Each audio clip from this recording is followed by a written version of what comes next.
आज हम बात करने वाले हैं analysis of mental structure. The human psyche consist of id, ego and super ego. आपने सुना होगा, पढ़ा होगा इसके बारे में। एंड कहा जाता है जो हमारे थॉट, एटीट्यूड एंड जो बिहेवियर है हमारे इन तीनों का, वो हमेशा एक दूसरे से कन्फ्लिक्टिंग रहता है। This always conflict going on.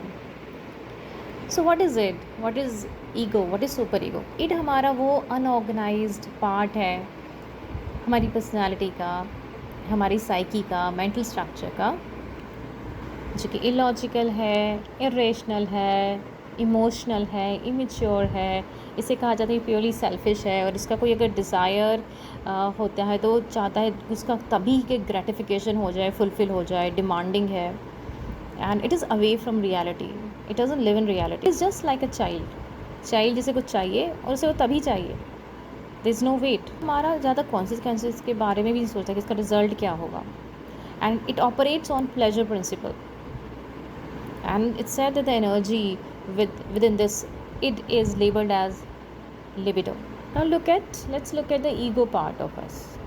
Ego part operates according to the reality principle. ये reality oriented है। इसके characteristics क्या हैं? It's logical, it operates with the reasoning, mature part, पूरा सोच समझ के करना। और ईगो हमेशा जो है कन्फ्लिक्ट को रिजॉल्व करता रहता है। जो इड के कन्फ्लिक्ट्स होते हैं और जो सुपर ईगो, इन दोनों के जो कन्फ्लिक्ट होते हैं उन्हें रिजॉल्व करते रहना।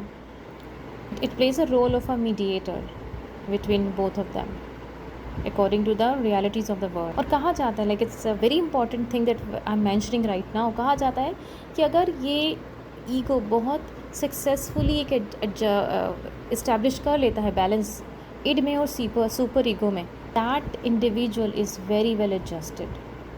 So ego has a big role to play.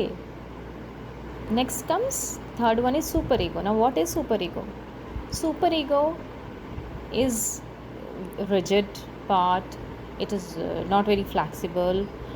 जहाँ पर कहा जाता है, इसे कहा जाता है storehouse of morals, ethics, values, जो कि हमारे parents, teachers, society and culture के द्वारा हमें दिए जाते हैं। The conscious of our psyche हमारे मॉरल प्रिंसिपल्स के अकॉर्डिंग ही रोल प्ले करता है, अकॉर्डिंग ही ऑपरेट करता है। कहा जाता है जब भी कोई व्यक्ति अनएथिकल बिहेवियर करता है या फिर कुछ गलत करता है या मॉरल स्टैंडर्ड्स को वायलेट करता है तो सुपर ईगो जनरेट्स गिल्ट। तो उसमें बहुत सारा गिल्ट डेवलप हो जाता है, बिकॉज सुपर ईगो का रोल बहुत बड़ा है, लाइक एक बहुत इंपॉर्टेंट रोल प्ले कर रहा है उसकी life. When we look at the level of consciousness, that means conscious mind, the subconscious, the pre conscious mind और द अनकॉन्शियस माइंड, वहाँ पे इन तीनों का रोल क्या होता है? अकॉर्डिंग टू फ्रॉइड कहा जाता है the part of mind about which we are aware is conscious and it's a place where the ego resides.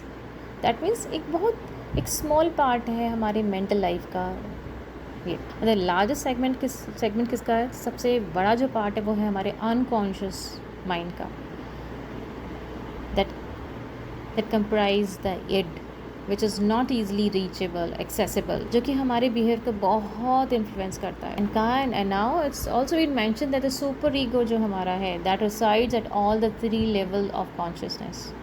So along with the mental structures, the level of consciousness describe the Freudian topographical structure of personality. So that's all about it. We'll get to know more about those certain psychological aspects later.